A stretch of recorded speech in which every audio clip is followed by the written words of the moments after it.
Thank you very much. I'm not sure about the format, but I've had one of our team provide some comments.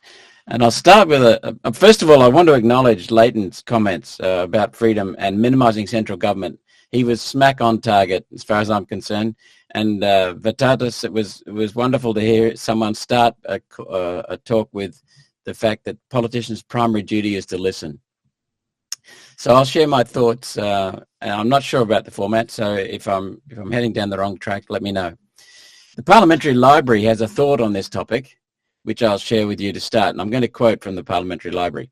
As a middle power in an era of increasing great power competition, Australia lacks the strategic weight to single-handedly ensure its own security. Throughout its history, it has chosen to ally with great powers, initially Great Britain before realigning towards the United States during the Second World War.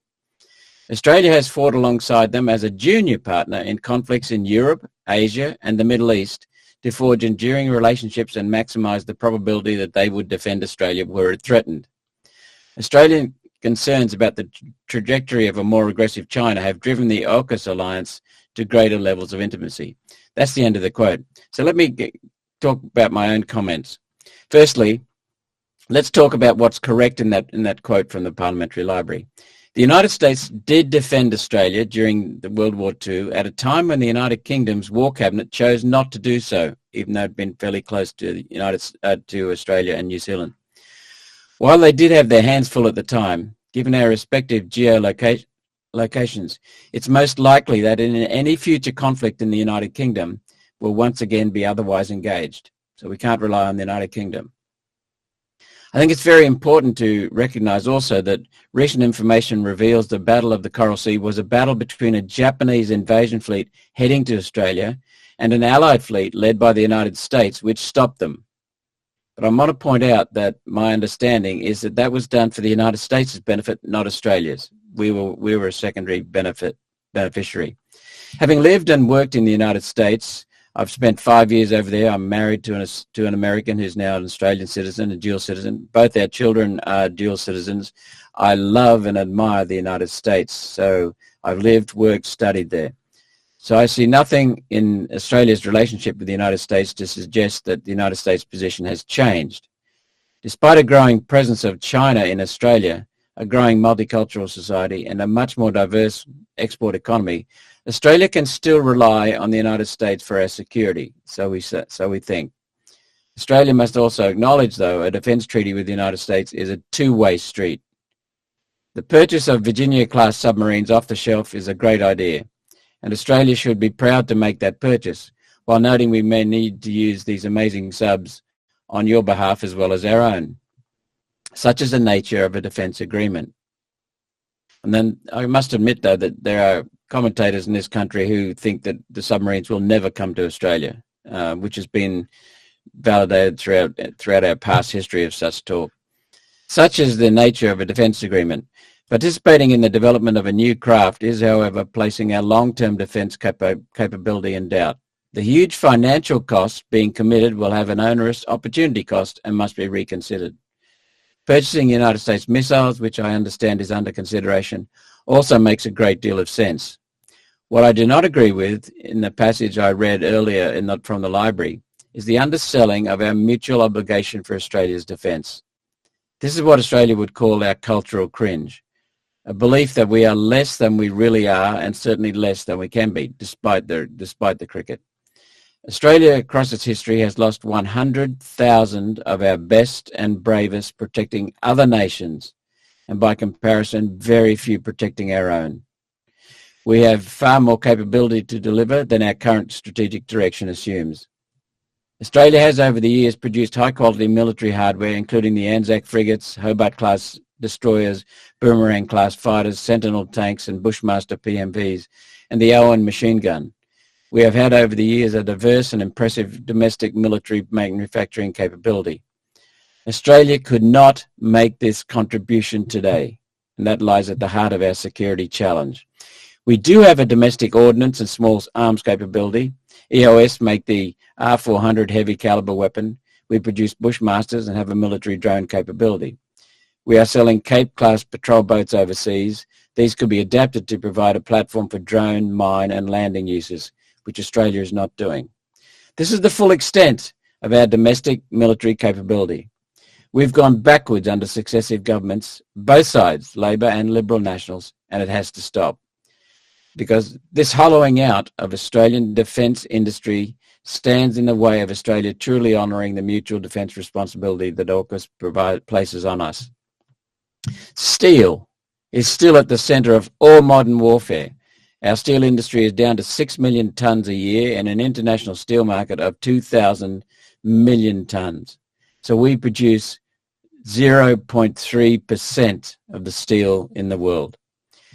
One Nation, my party, is advancing the Iron Boomerang project to correct this deficiency. This is a proposal, a magnificent proposal that's been very well received in Parliament for a 3,300 kilometre railway across the top of our nation, the north of our nation, taking iron ore from the Pilbara in the west to meet coking coal on the east coast in Queensland, and then returning to the Pilbara with Queensland coal, hence the Boomerang name. Steel mills at either end producing military-grade steel on a 4.8 metre wide slab, which would give Australia the highest quality steel at the lowest price in the world, which is phenomenal. At the moment, we're exporting the components, the raw materials for steel, but not steel. We're importing steel. 4.8 metre wide slabs are perfect for shipbuilding, halving the welds, reducing construction time and cost while producing a stronger product, a far stronger product. Now, a shipyard at Abbott Point, which is near Townsville in far north Queensland, would be located in the same land reservation as the steel mills. This would become a significant defence asset for the United States fleet as a base and repair centre. Bespoke parts could be manufactured on site, reducing downtime and improving United States forward projection capability.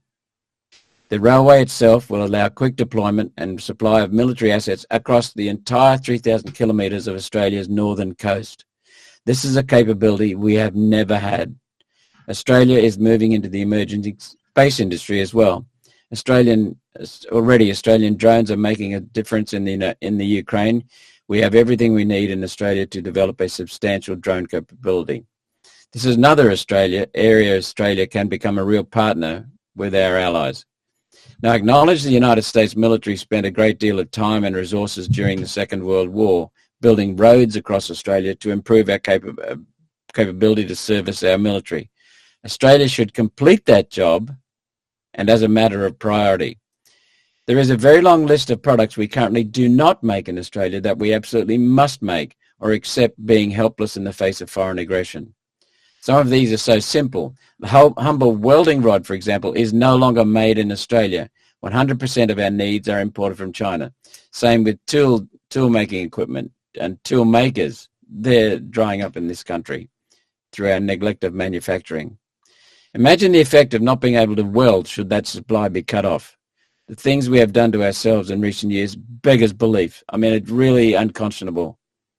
Destroying our electricity market is another issue. This is fundamental. I have yet to see a wind-powered steel mill, yet this government is suggesting we give it a try with no success anywhere else in the world, and the previous government was the same. What nonsense. Recovering Australian industry requires abandoning the folly of United Nations net zero policy and building new coal and nuclear electricity generation located next to areas of demand to reduce the vulnerability of our grid to foreign aggression. When you have wind and solar generation located thousands of kilometres from the point of consumption of the energy, then what you really have is a strategic vulnerability. Taking out the interconnectors is a simple matter, and our country will be defenceless. We must do far better. There are also electronic challenges facing Australia and the West. I know there is a strong movement to introduce a supranational digital identity, something that Leighton talked about, linked to digital currency and health passports. Again, areas that Leighton talked about. This is a common threat around the world, including the West. All of these aspects are centrally controlled, all providing the greatest level of control over citizens in the history of humanity. That's a wet dream for would-be dictators the world over, to allow the few to control the many, to allow the haves to control the have-nots. This will not end as these people expect. Placing the entire economy and our society in the hands of a single data file linked to everything, total interconnection, is a suicide note for any economy. We saw with the recent Optus failure, one of our telcos in Australia, the recent failure here in this country, that human beings are not capable of running the technology necessary to provide fail-safe operation of this interconnected system. Downtime for a server farm will become downtime for the entire economy. Downtime for hospitals, downtime for the military, downtime for industry, for wealth creation, downtime for the propaganda ministry that will be required to maintain media air cover for the totalitarian measures necessary to keep citizens under control, caged in their 15-minute cities. My point is this: the security concerns of which we speak today arise not just from ambitious enemies abroad, but ambitious enemies and fools and criminals within. Any discussion of security challenges must reflect the prime directive of national security, the need to protect our free, civil society from all threats, foreign and domestic, and that requires a comprehensive approach, not just a military approach, but an economic approach, a social approach, and a governance approach. Thank you.